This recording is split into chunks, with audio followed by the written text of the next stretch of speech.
So, bakit kailangan nating magpasensya mga kapatid? Meron pong mapagkakataon na kailangan nating magpasya. Pero hindi natin alam kung anong gagawin natin.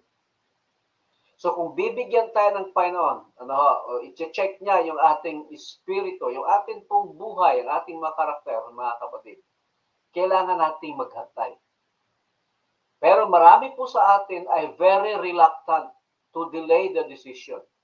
Marami po sa atin ay gustong-gusto na, kailangan ngayon na agad. Palibhasa, tayo po'y nabubuhay sa panahon natin yun na puro instant, puro impromptu. Mga kapatid, hindi na ho tayo natutong maghintay. No? Kaya nga po, when it comes to decision making, mga kapatid, most of the time we do not wait upon the Lord. No? Lagi tayong gumagawa ng decision without consulting God. No? Lagi tayong gumagawa ng mga kapasiyahan na hindi kaayon sa kalooban ng Panginoon. Mga kapatid, we must remember that the Lord is omniscient and knows everything about us and our circumstances.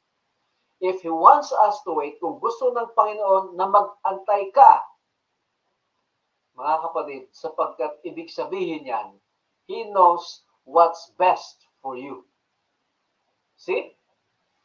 The Lord is our great protector, mga kapatid. No? He created us to live for Him, to serve Him, and reflect Him.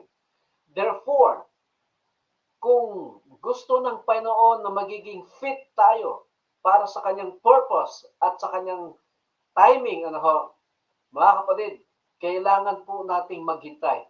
Kasi kung hindi, mga kapatid, mapapahamak lamang tayo. Nais ko pong ulitin, mga kapatid, kung gusto natin na maging mabuti ang kahinatnan ng ating buhay, matutunan nating maghintay sa kalooban ng Panginoon. Kasi kung hindi, mapapahamak lamang po tayo.